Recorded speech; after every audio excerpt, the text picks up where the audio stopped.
الحمد للہ رب العالمین والصلاة والسلام علی سید المرسلین اما بعد۔ جرابوں پہ مسح کرنے کا حکم، اس بارے میں کوئی شک و شبہ نہیں ہے کہ چمڑے کے موزوں پہ مسح کیا جا سکتا ہے۔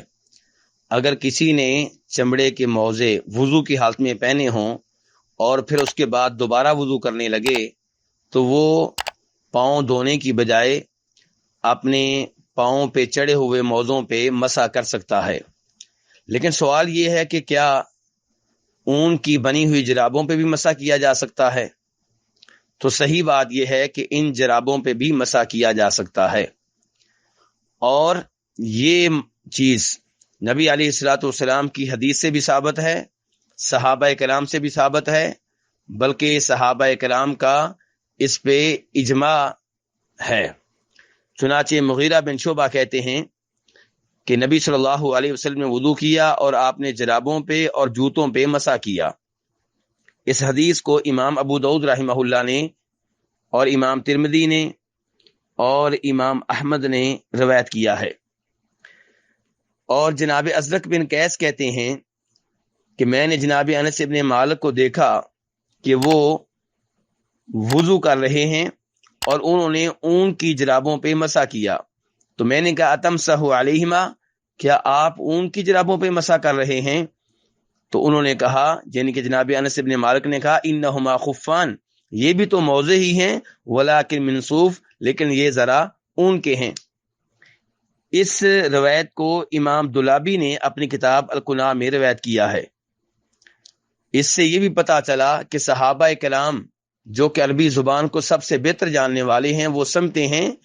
کہ چمڑے سے جو بنے ہوں وہ بھی موزے ہیں اور جو اون کے ہوں وہ بھی موزے ہیں۔ تیسرے نمبر پہ گزارش یہ ہے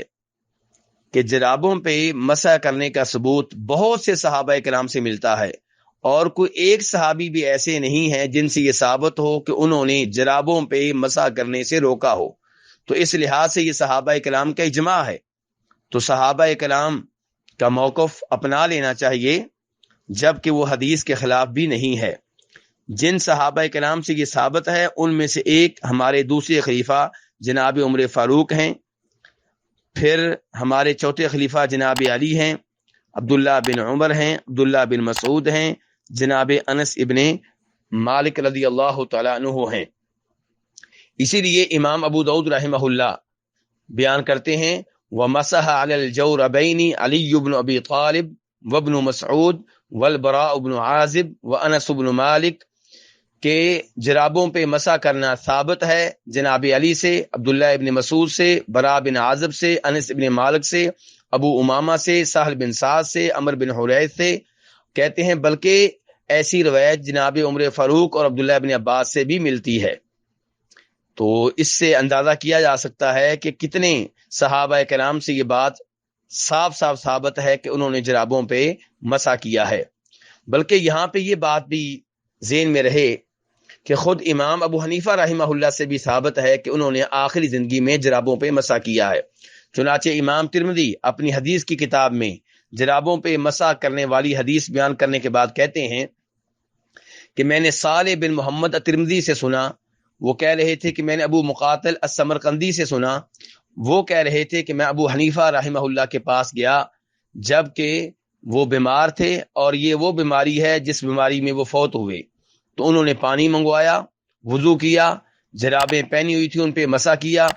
پھر خود ہی کہنے لگے کہ آج میں نے وہ کام کیا ہے جو اس سے پہلے میں نے کبھی نہیں کیا، یعنی کہ میں نے جرابوں پہ مسح کیا ہے۔ تو اب خلاصہ یہ کہ جرابوں پہ مسح کرنا نبی علیہ الصلوۃ والسلام سے بھی ثابت ہے، صحابہ کرام سے بھی ثابت ہے، امام ابو حنیفہ رحمہ اللہ سے بھی ثابت ہے۔ اس لیے اس چیز کو اپنا لینا چاہیے، اور اس بارے میں کسی کے ذہن میں جو بھی شک و شبہ ہے اسے ذہن سے نکال دینا چاہیے۔ اللہ تعالیٰ قرآن و حدیث سمجھنے کی اور صحابہ کرام کے طریقہ کار پہ عمل کرنے کی توفیق عنایت فرمائے۔ وصلی اللہ تعالی علی نبیہ محمد وآلہ وصحبہ